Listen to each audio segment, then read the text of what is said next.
Welcome back to the Life of a Businessman. This is episode 2. My name is Mr. Heka. We're speaking all things business lessons, life lessons, and good deeds. Now, it is the second month of 2026. If you had a amazing 2020 or January, congrats. If you had a bit of struggles, fucking get out there and get your shit together because you got another month. But let's roll into it. Business lessons.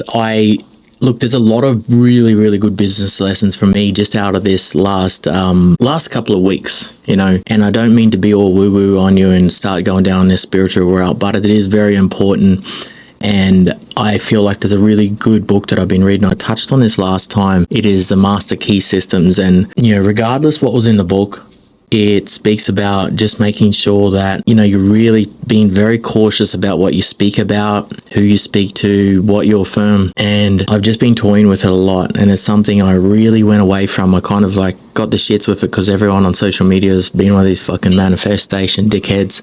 And I was like, nah, that's fucking stupid. And it kind of turned, but it is actually a real thing. So don't get sidetracked by all these fucking dickheads online that maybe throw it off and it kind of puts this taboo thing on it. Being very cautious about how you speak about what you want, how you want it.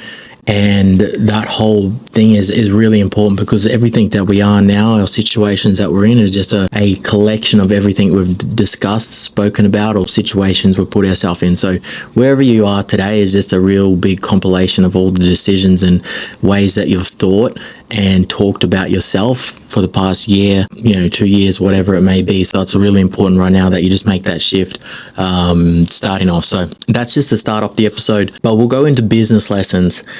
Fuck. You know what? A big one for me is team. I've had a lot of people shifting around in our team lately, and it's really important. It's one of those things I fucking always hated doing is coming from, I worked in the construction industry, right, where if someone was shit, you just said, hey bro, grab your shit and fuck off. And that was normal. That was super normal. For example, one time I was in a job in Rockhampton, and I went on Smogo forever. I never came back. I was like, hey boys, I'm going to get some lunch. And I just fucking never came back because that job was so shit.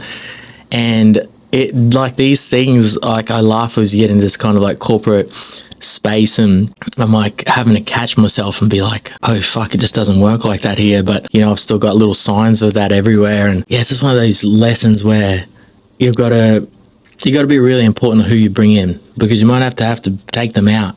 And that's not a process I like doing, and it's not as easy in the corporate space and building space. It's that's normal though. If someone told you to get your shit and fuck off in construction space, anyone that's employee, righto then, fair enough, righto, I'm shit, goodbye.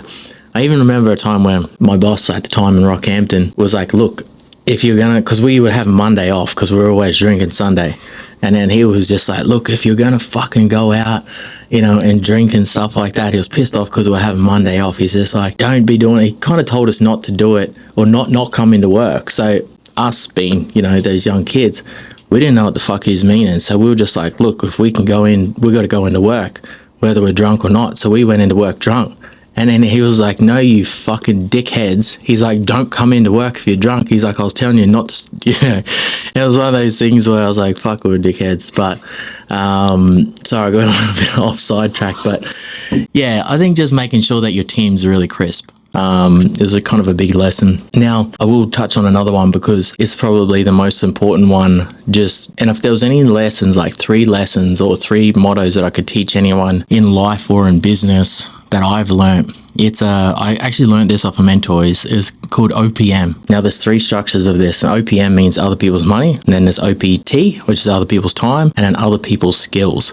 And to effectively have a successful life and business, you need to be able to know how to use and operate in all of those fields. Now, I only used and never thought and knew there was other people's money, which is, people, investors, time, money, whatever it may be. So knowing how to use those skills and understand them is a very, very important skill. So I think if that's a business lesson, dive a little bit deeper into those. Also doing deals with people. I explained this to my partner. She's never really had to do deals with people. For things to last long term, they need to work for both people.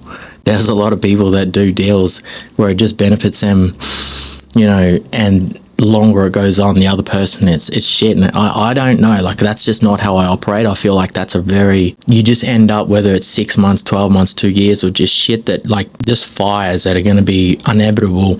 So for things to truly work, it needs to work in both, people's favor, and it needs to be able to grow and evolve, as where people try to situate themselves in a position where it doesn't work for the other person long term, even though it's like deceitful kind of thing. It's just this like weird dynamic where they know that it's not gonna, it's fucked up, and I don't like that. And yeah, I think that's a really good lesson to learn from. But we'll leave that with business lessons, life lessons. I think it's about routine. Now, everybody has a routine. Now, I've said this before, if you have a routine and you can't wake up in the morning and just splash a bit of water on your face and go fucking make shit happen, you don't have a routine. To be honest, it's fucking shit, because it rules you, it runs you. People think that, if they don't get up and have their fucking matcha latte and an ice bath, that they have to have a shit day. I'm like, bro, you are fucking stupid. Get your shit together. Get out there. Some days, I have a routine. It's cool. Some days it doesn't happen. Things are not, align. I might have been up late or something happened. I can wake up in the morning, splash a bit of fucking water on my face, and just absolutely go out there and fucking crush it.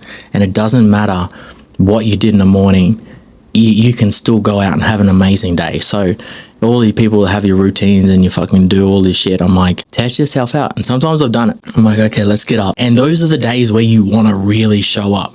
Like, anyone that's like, that may know me in person, like, if there's a day where I'm like really like showing up, it's usually the day where I haven't had a smooth start or something's off, because I just make extra note that any of those days where I might be a little bit off, where things may not have ran so smooth, I might not have had to do my fucking morning. I don't have a matcha latte either.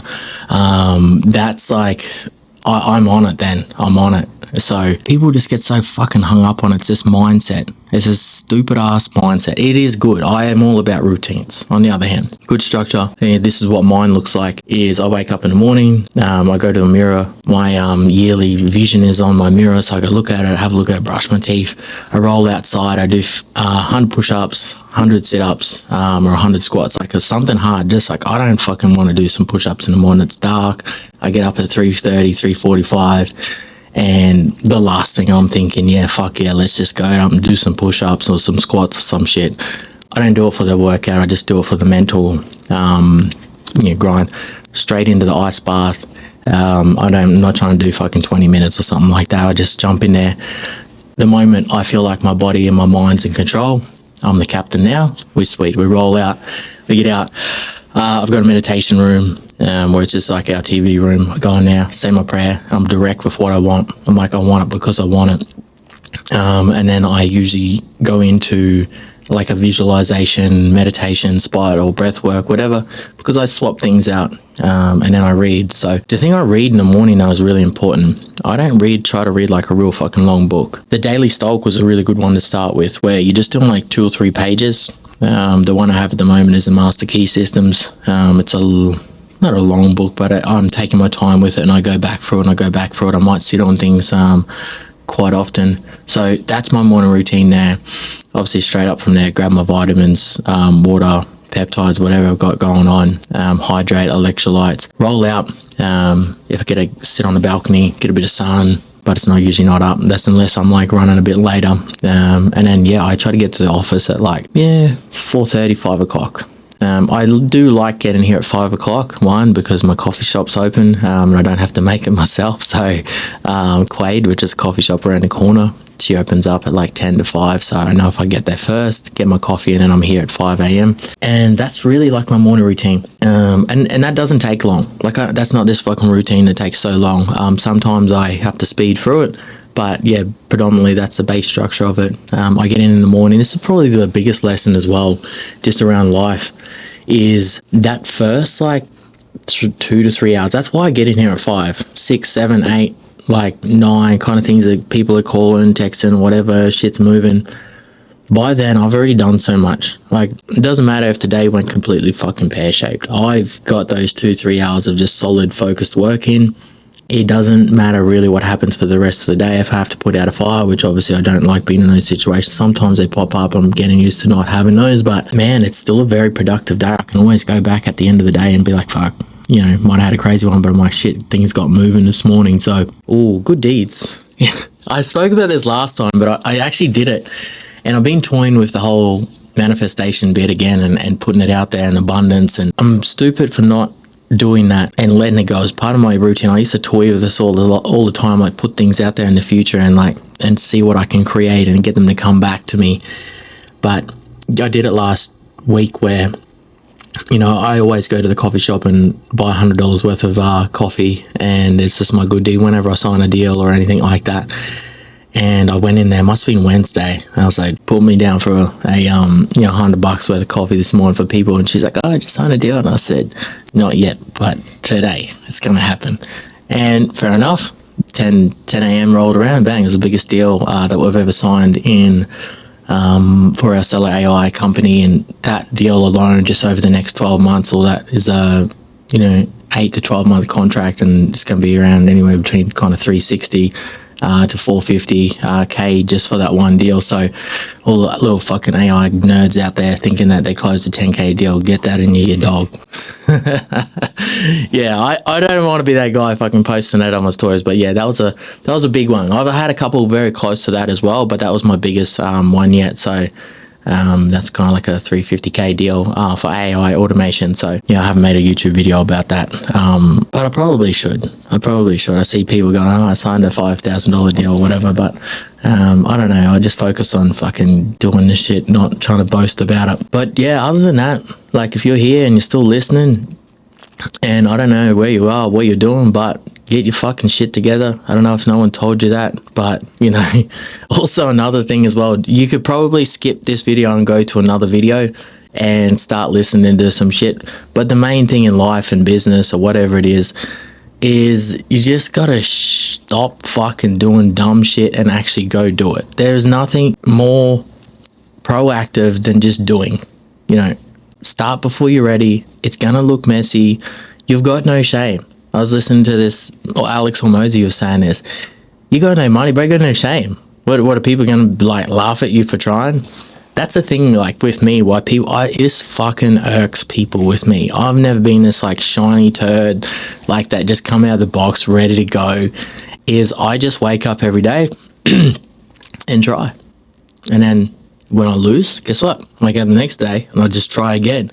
And you've just got to have that no shame approach. So I don't know what you're doing right now. You might have fuck all money in your account. You might be living a shitty lifestyle, but there's one thing I know you can do. Get out there and try. Guess what?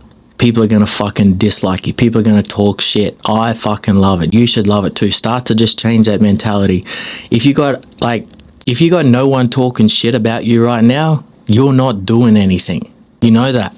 So the moment you start doing and actually making action in life for you, people will start hating on you. That is the perfect sign that you're moving in the right direction. So stop being a little bitch. Stop fucking putting it off. They're going to hate you anyway. So it doesn't matter. You think of some of the best people that you know in life, people hate them. So what do you think? Well, you're fucking important. You're not going to get hated on. You're not going to be embarrassed. Embarrassment is just and is an emotion that's not been explored yet. And it's important for you to go explore it. Don't stay in your comfort zone. I'm not recommending you just go out there and fucking start singing on the street or anything like that. You can if you want, but start exploring that. Being in comfort is the death of your life. And doesn't matter what you do. Even all these people right now that are famous and doing all these fucking monumental things, guess what? In another 100 years, no one will even fucking know. So no one will know what you did in fucking tomorrow, probably, if you ain't doing anything. Just to be honest with you, no one's gonna fucking remember. Even me, I might do all this monumental shit over the next 20 years. People probably won't even fucking remember 1 year after. So what do you got to lose? No one really gives that much fuck about you that they're constantly thinking about you, unless you've got a stalker. But if you've got a stalker, it's probably a good thing. It means you're somewhat important or valuable. So but yeah, just fucking go out there and give it a go. Life's supposed to be how to go at. So that's it. I'm Mr. Heka. This is Life for a Businessman. We're speaking all things business lessons, life lessons, good deeds. If you want to see me speak about a topic, you got any feedback for me, or even if you've just got some hate, put it in the comments below. And if you're going to give me some hate, at least have some kind of fucking articulate hate. Don't just be oh, that was shit. You are a fucking spastic. Give me something actually that I can like laugh at least. At least try hurt my feelings with some kind of intellect. Okay? Goodbye.